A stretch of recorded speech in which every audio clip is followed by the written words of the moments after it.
kami ingin menegaskan bahwasanya secara tidak langsung boleh hasil survei begitu, tetapi yang benar kan lapangannya.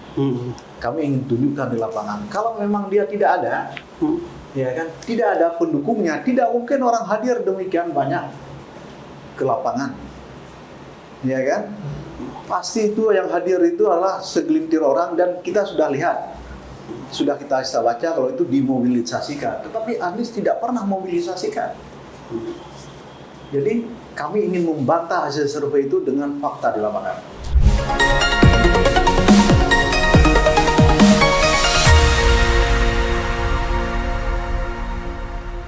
Assalamualaikum warahmatullahi wabarakatuh. Waalaikumsalam warahmatullahi wabarakatuh. Bincang tipis-tipis kembali menjumpai Anda bersama saya Erman Tale Daulay di channel Tale Tries Info.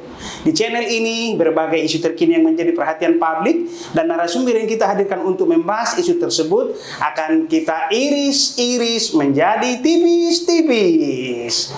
Lantaran ini menjelang kontestasi demokrasi 2024, tentu tema kita tidak jauh dari politik. Untuk itu kita menghadirkan bintang tamu, Abang Anda, Taufikul Hadi, anggota Komisi 3 DPR RI fraksi Nasdem pada periode 2014-2019 yang kini diberi amanat sebagai Ketua DPW Nasdem Aceh. Terima kasih Bang Taufikul Hadi sudah bersedia bincang tipis-tipis.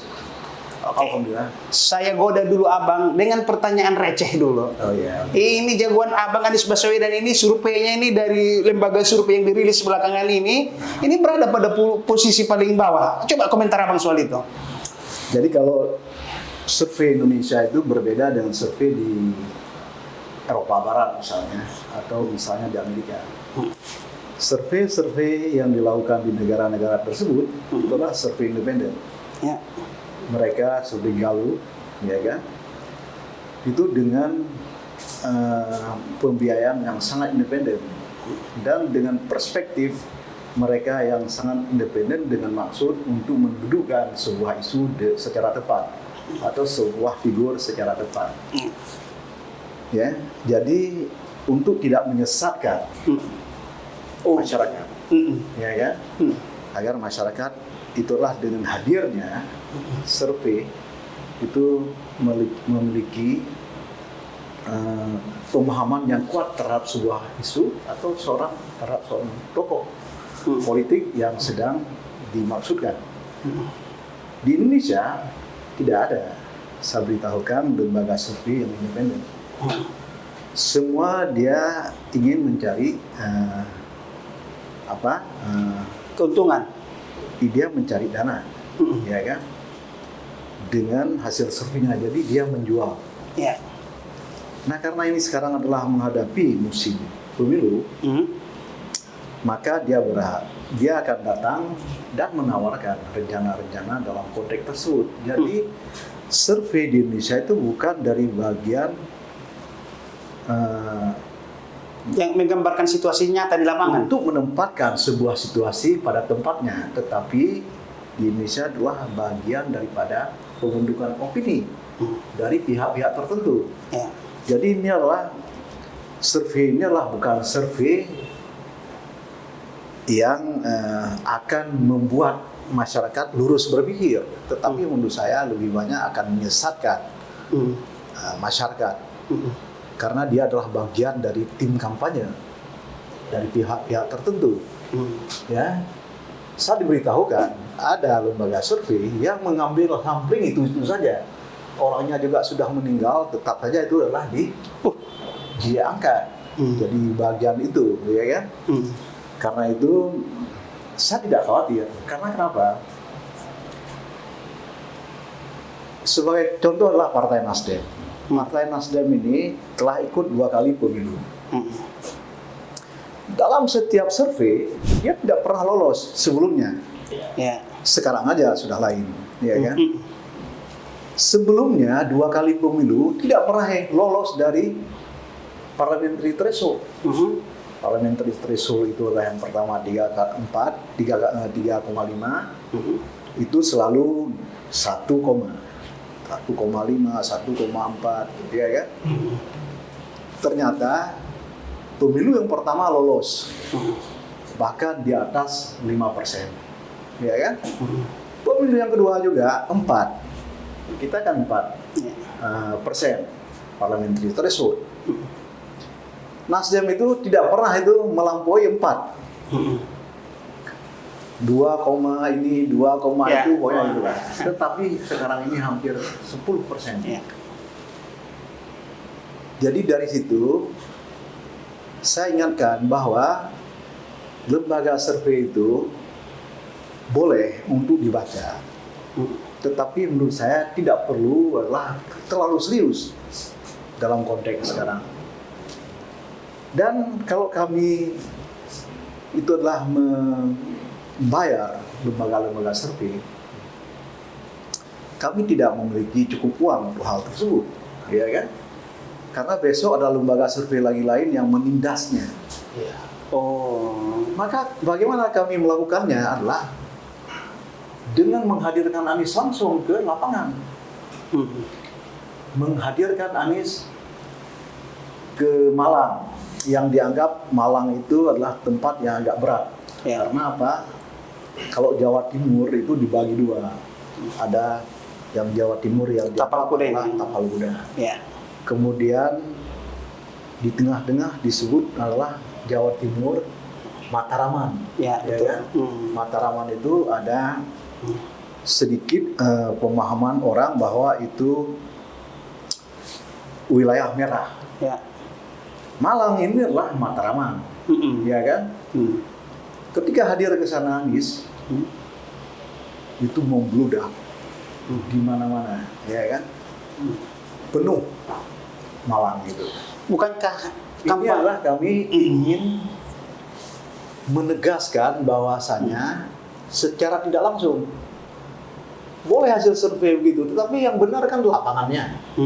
Kami ingin tunjukkan di lapangan. Kalau memang dia tidak ada, ya kan, tidak ada pendukungnya, tidak mungkin orang hadir demikian banyak ke lapangan, ya kan? Pasti itu yang hadir itu adalah segelintir orang, dan kita sudah lihat, sudah kita baca kalau itu dimobilisasikan. Tetapi Anies tidak pernah mobilisasikan. Jadi kami ingin membantah hasil survei itu dengan fakta di lapangan.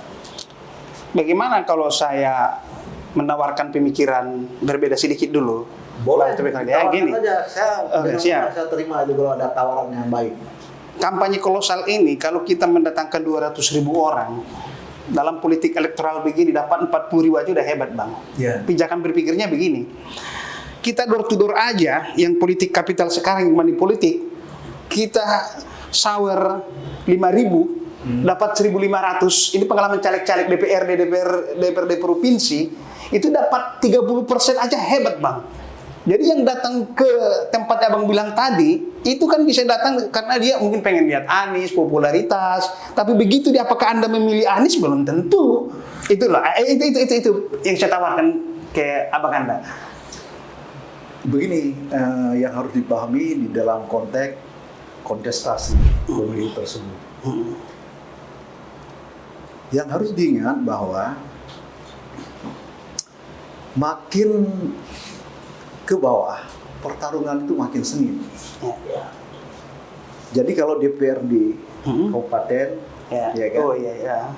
DPR di provinsi, DPR RI, kemudian presiden, kemudian yang terakhir DPD. Ya kan? Iya, Bang. Itu beda-beda. Kalau DPRD ini tingkat kabupaten, itu adalah pertarungan yang sengit sekali. Jadi untuk mencari adalah 100 suara, itu pertarungannya sangat keras. Karena kenapa?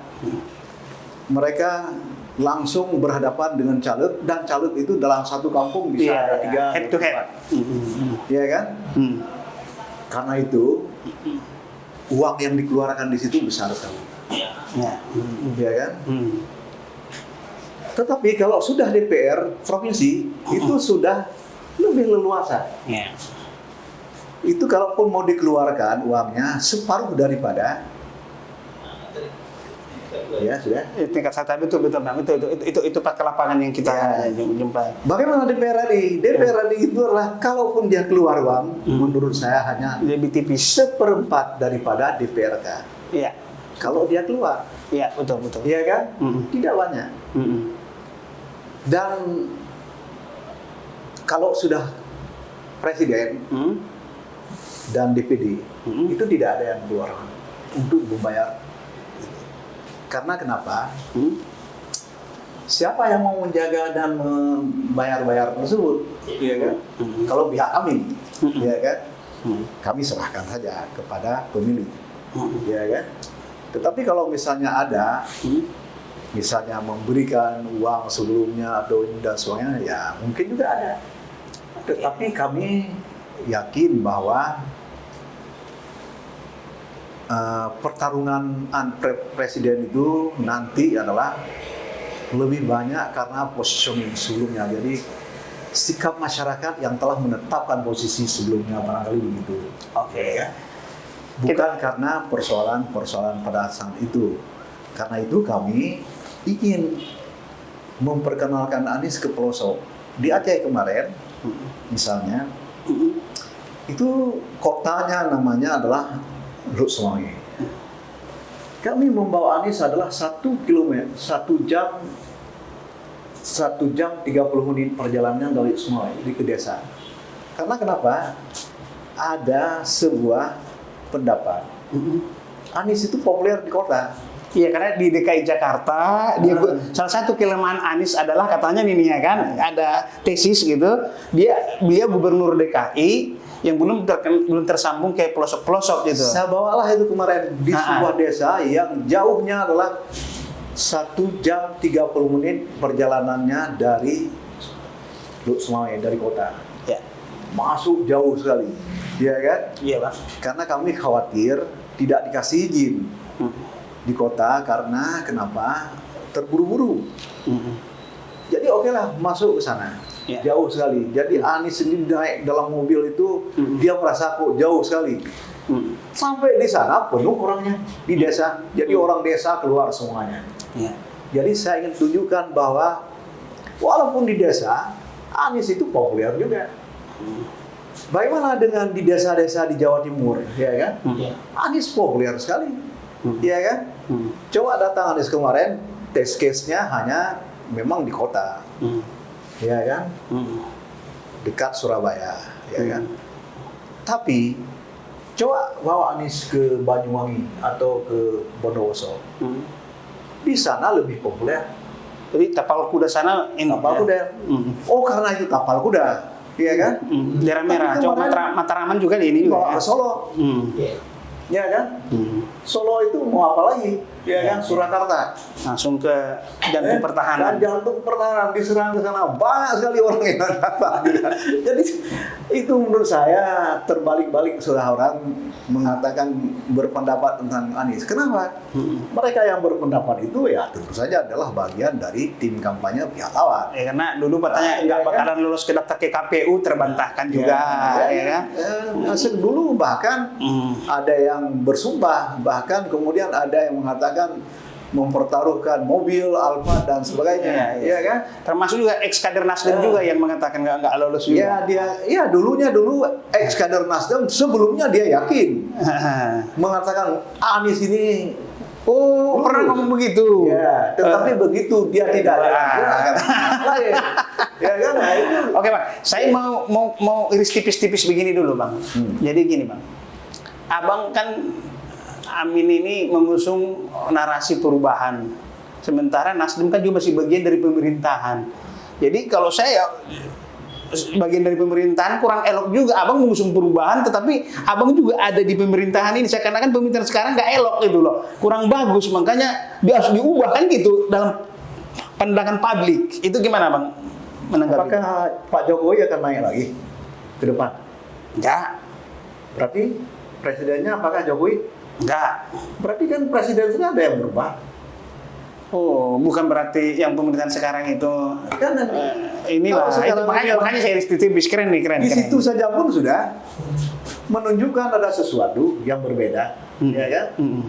Kalau naik itulah dari yang kami dukung sekarang ini adalah Anies Baswedan. Itu kan perubahan itu kan itu adalah sebuah moto dari Nasdem. Kalau publik menanggapinya, kalau namanya perubahan yang sekarang buruk mau diganti ke yang baik, sesuai dengan pidatonya Anies. Harga-harga sekarang tinggi tidak? Tinggi. Mau diubah enggak? Ubah kan gitu ya kan? Seperti menyerang pemerintahan sekarang, Bang. Kalau publik menanggapi itu gitu loh, Bang. Itu kan berarti bagian dari perbaikan. Oh, iya kan? Iya. Kan tidak berarti bahwa semua yang telah dilakukan sekarang buruk. Ya, Bang ya. Tetapi kalau memang ada orang mengatakan bahwa ini adalah kurang, berarti kan harus diperbaiki. Perbaiki. Jadi perubahan itu, yang disebut perubahan itu adalah ada memperbaiki, ada yang menggantikan, ada yang melanjutkan dengan lebih baik, ada yang kemudian sudah baik sekarang, tinggal dilangkahkan lagi. Ya itu adalah menurut saya bagian dari restorasi, bagian dari perubahan itu semuanya. Jadi kita sebetulnya dari konteks tersebut, hari ini dan besok sudah berubah. Iya. Paling tidak adalah hari ini adalah hari kemarin Selasa, besok sudah hari Rabu. Iya. Ya jadi dari situ sudah ada sesuatu di dalam konsep waktu saja ada yang bukan semangat membentur-bentur kan. Tidak selalu adalah baik. Tidak selalu harus membentur-benturkan, kemudian adalah mengkonfrontasikan seakan-akan ini adalah sebuah sesuatu yang berubah. Ini adalah tesis, ini adalah antitesis. Seperti yang dikatakan oleh Julpan Lindan, kader Nasdem tersebut yang sebelumnya mengatakan seperti itu, ya kan? Tapi setelah itu mengatakan tidak lagi seperti itu, ya kan? Bahkan Anies saja pun tidak lolos. Itu retorika begitu tidak kami anut. Ya, Nasdem tidak menganut retorika yang membentur-benturkan seperti itu. Tetapi kami konsisten dengan moto yang diajukan oleh Partai Nasdem. Lagi juga dalam demokrasi otokritik sah saja ya, Bang ya, walaupun kita bagian dari pemerintahan, kalau kita otokritik, saya rasa nggak ada masalah ya, Bang. Ya, kami tidak ada otokritik sampai sekarang. Yang konsisten adalah mendukung pemerintahan ini sampai selesai adalah Nasdem. Ya kan? Kami tidak pernah berpikir ini laki banget dah ya kan, betah atau tidak itu persoalan betah dan tidak, ini kan kita sudah COVID sampai selesai. Tetapi setelah itu apa? Kami mengatakan Pak Jokowi tidak lagi, berarti nanti ada ruang kosong, maka kita isi masing-masing. Nasdem dia tidak mau mengekor-ngekor. Iya kan? Iya. Jadi Anies itu adalah bagian pilihan secara sadar dari Nasdem. Oke. Ya? Dengan segala resikonya tentu ya. Dengan segala resikonya. Tetapi ingat, dengan mengambil Anies jangan dipersepsikan kami ingin membentur-bentur, tidak. Tetapi Anies adalah konsisten dengan moto Nasdem. Restorasi, ya kan? Perbaikan. Kami melihat dari figur itu adalah Anda memiliki kapasitas untuk melakukan rencana-rencana Nasdem. Gejala itu Abang ada lihat nggak, mulai dari beliau jadi Gubernur DKI, Menteri Pendidikan. Tentu kan Abang senior saya di jurnalis ini bisa menangkap gejala gitu kan. Pada sosok Anies ini gimana Bang, dengan pengalaman sebagai menteri, pernah menteri dalam hal urusan SDM ke depan ya kan, gubernur di birokrasi, gimana Bang melihat gejala Anies untuk ke depan?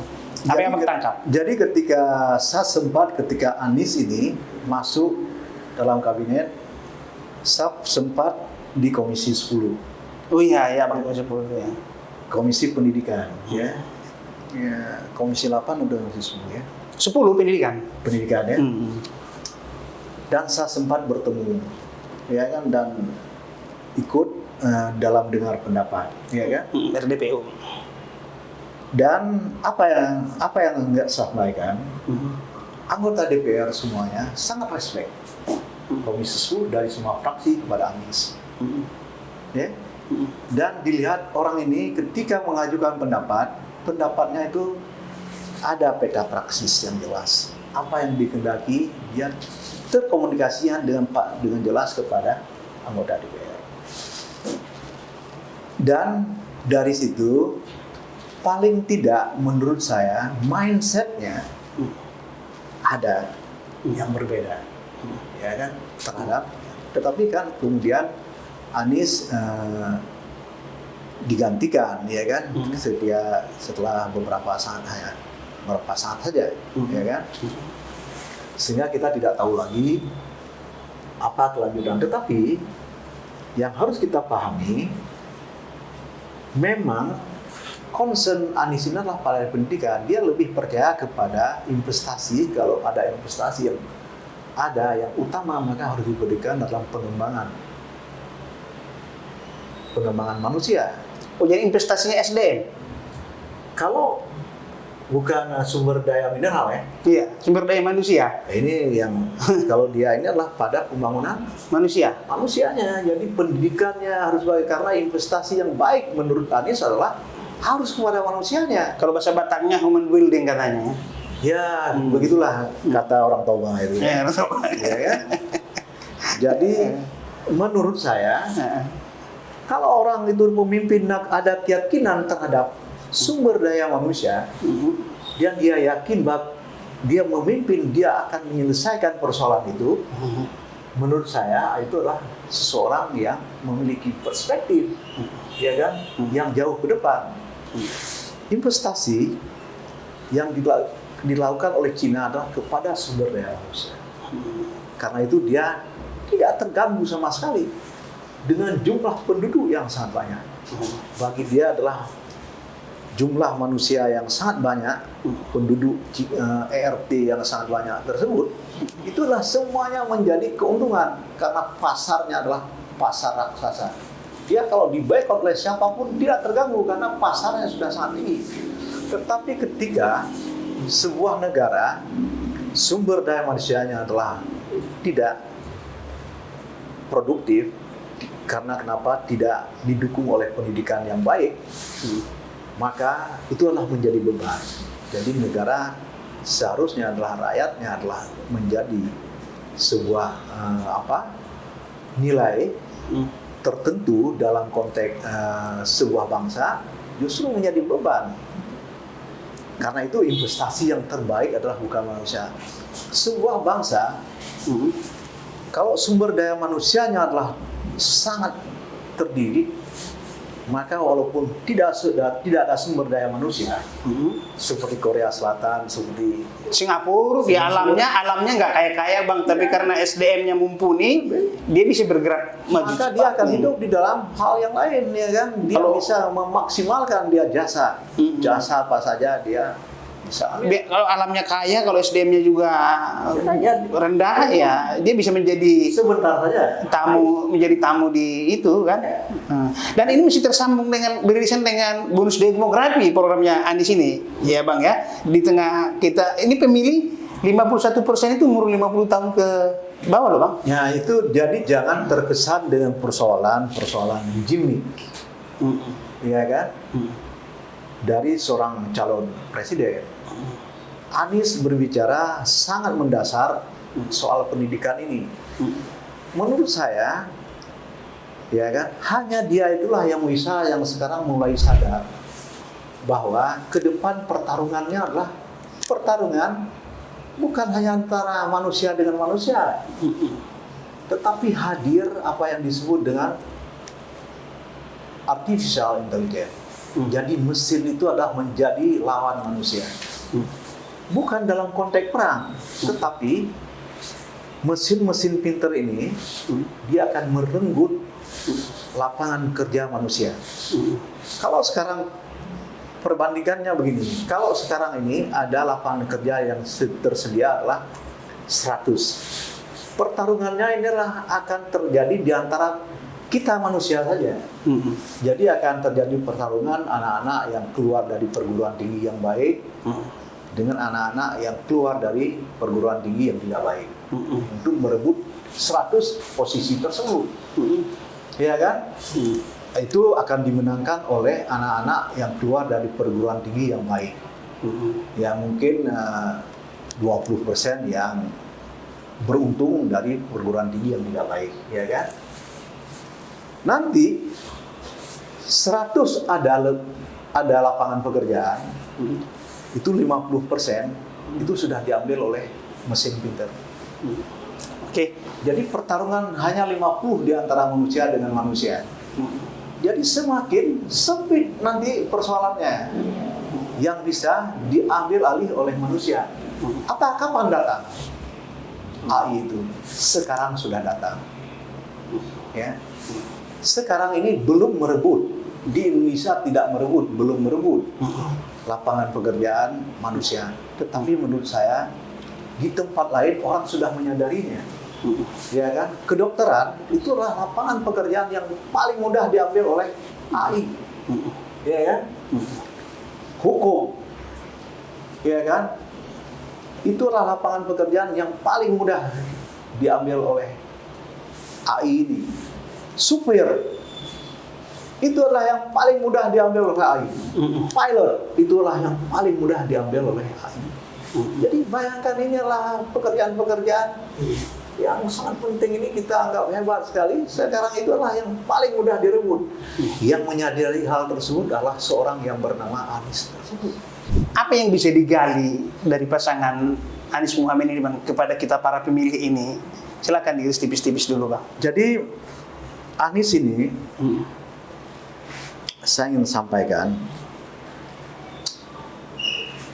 kalau di dalam saya membaca visi misi dari masing-masing calon ini 3, ya, mungkin penafsiran saya bisa salah. Tetapi kalau salah pun menurut saya tidak salah-salah amat. Ya. Anies saya sudah sampaikan tadi, penekanannya adalah pada pengembangan sumber daya manusia. Jadi dia percaya sekali kepada pendidikan. Itulah yang harus dilakukan oleh seorang pemimpin masa depan. Bagaimana dengan yang lain? Kalau menurut saya pasangan seperti misalnya Pak Prabowo, beliau lebih percaya kepada keutuhan bangsa harus dipertahankan melalui sistem pertahanan yang kuat. Jadi dia lebih yakin bahwa masa depan Indonesia ini masih berkutat dengan persoalan perang. Jadi karena itu adalah persenjataan harus baik, ya kan?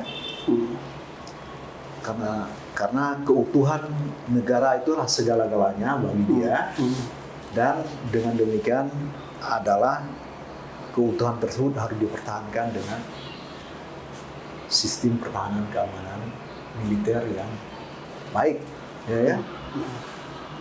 Bagaimana kalau saya baca dalam konteks Pak Ganjar, Pak Mahfud, pasangan tersebut, rasanya kedua orang tersebut dengan argumentasi pada pluralisme Indonesia dan kebinekaan, maka untuk mereka tetap saja menganggap bahwa menjaga keutuhan negara Indonesia adalah penting, dan itu adalah dengan ideologi yang telah ada kita sekarang. Maka mereka percaya bahwa ideologi itu harus lebih diserap. Caranya adalah harus ada indoktrinasi terhadap rakyat Indonesia. Indoktrinasi ideologi tersebut, ya kan? Nah, itulah perbedaannya. Jadi kalau mau digali lebih jauh, galilah di situ. Kalau saya, bangsa ini butuh apa? Yang semuanya butuh. Tetapi menurut saya, ke depan kita itu harus bertarung bukan berperang. Tetapi pertarungan kita adalah pertarungan di dunia tanpa batas. Jadi orang dari negara lain juga itu akan merebut pangsa pekerjaan di negara kita. Jadi kita harus menghadirkan sumber daya manusia yang unggul. Itu hanya adalah melalui pendidikan. Maka yang lain kita akan melakukan kebijakan yang kita tempatkan, ya kan, seperti pertahanan keamanan. Kalau memang kita sudah cukup mampu, cukup tersedia anggaran, maka tentu saja kita sediakan. Tetapi kalau sumber daya manusia Indonesia yang baik, maka menurut saya masalah pertahanan, alat-alat pertahanan keamanan itu adalah dengan mudah dibuat. Ya. Jadi di Arab Saudi sekarang ini meyakini bahwa perang itu tidak akan terjadi lagi perang darat. Perang udara saja pun dengan drone. Jadi tidak ingin kehilangan manusianya, ya kan? Jadi yang akan hadir adalah drone. Nanti adalah drone ini akan menjadi produksi besar-besaran untuk menjadi alat menyerang negara lain. Itu harus diproduksi. Kalau sumber daya kita baik, maka kita akan memproduksi sendiri hal tersebut. Ya kan? Ya, kalau dengan ada SDM yang mumpuni tadi.